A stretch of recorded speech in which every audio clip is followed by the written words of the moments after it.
MP Congress ने जातिगत जनगणना की एक बार फिर से मांग की है। पूर्व केंद्रीय मंत्री अरुण यादव और पूर्व मंत्री कमलेश्वर पटेल ने भोपाल में प्रेस कॉन्फ्रेंस की। अरुण यादव ने कहा है कि 2011-12 में मनमोहन सरकार के समय जातिगत जनगणना का काम शुरू हुआ था, लेकिन सरकार चली गई। अरुण यादव ने मनमोहन सरकार के समय के जातिगत जनगणना के आंकड़े रिलीज करने की मांग की। वहीं पूर्व मंत्री कमलेश्वर पटेल ने कहा है कि उच्च शिक्षा में कांग्रेस ने 27% आरक्षण लागू किया था, लेकिन उसका ठीक तरीके से पालन नहीं किया गया। एमपी में ओबीसी के अधिकारों को छीनने का काम किया गया। पंचायत और निकाय चुनाव में भी आरक्षण छीना गया।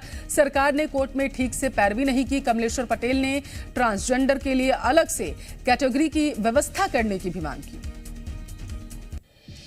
अब ये माननीय प्रधानमंत्री से जानना चाहते हैं कि आप जातिगत जनगणना के आंकड़े कब रिलीज करेंगे? जो 50% का कैप आपने लगा रखा उसको समाप्त करने के लिए क्या आप करने वाले हैं? और देश के पिछड़ों की जिसकी आबादी 56% से ज़्यादा है, उन पिछड़ों के लिए आपका क्या एजेंडा है आने वाले समय में, दिनों में? ये मेहरबानी करके देश के पिछड़ों को बताएं। मध्य प्रदेश में तीन ओबीसी के भाजपा सरकार में मुख्यमंत्री बने, पर ओबीसी के मिले हुए अधिकारों को इन्होंने छीनने का काम किया। भाजपा सरकार के मुख्यमंत्रियों ने कोई भी ओबीसी के हित में काम नहीं किया।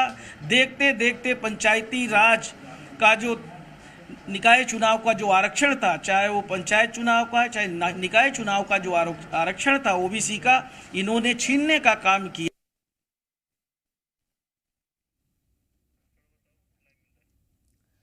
तो अरुण यादव, कमलेश्वर पटेल ने एक बार फिर से निशाना साधा है। केंद्र और राज्य सरकार पर सीधा ये निशाना है और कहा गया है कि मनमोहन सरकार के समय जातिगत जनगणना शुरू हुई थी। मांग की गई है कि जातिगत जनगणना जल्द की जाए।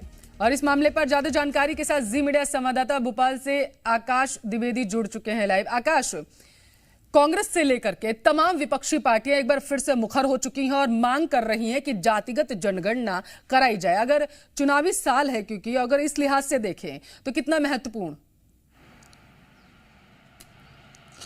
देखिए, 2023 में कई राज्यों में विधानसभा चुनाव, 2024 में लोकसभा का चुनाव जो सबसे अहम है। ऐसे में कांग्रेस पार्टी जातिगत जनगणना के माध्यम से पिछड़ा वर्ग की जो जातियां हैं उन्हें साधने की कोशिश कर रही है, खासतौर पर ओबीसी को। और मध्य प्रदेश में इसी साल चुनाव हैं, कुछ महीने शेष हैं, तो ऐसे में ओबीसी आरक्षण का मुद्दा एक बार फिर से गरमाने लगा है और जातिगत मतगणना की मांग मध्य प्रदेश से भी उठी है। दरअसल कांग्रेस से पूर्व केंद्रीय मंत्री अरुण यादव ने कहा है कि जब देश में मनमोहन सिंह की सरकार थी, उस वक्त जो जातिगत जनगणना कराई गई थी उसके आंकड़े केंद्र सरकार रिलीज करे, और अगर ये आंकड़े रिलीज नहीं किए जा रहे तो क्या दिक्कत है, ये बात भी बताई जाए। दरअसल जिसकी जितनी आबादी उसकी उतनी हिस्सेदारी, इस नारे के साथ कांग्रेस पार्टी आगे बढ़ रही है और केंद्र तक इसी बात को उठाया जा रहा है। मल्लिकार्जुन खड़गे ने भी पत्र लिखा। इसके बाद हमने देखा कि देश के अलग अलग राज्यों में जहां कांग्रेस की सरकारें हैं या कांग्रेस विपक्ष में है, वहां से उसे समर्थन प्राप्त हुआ और मध्य प्रदेश से भी ये स्वर उठने लगे हैं।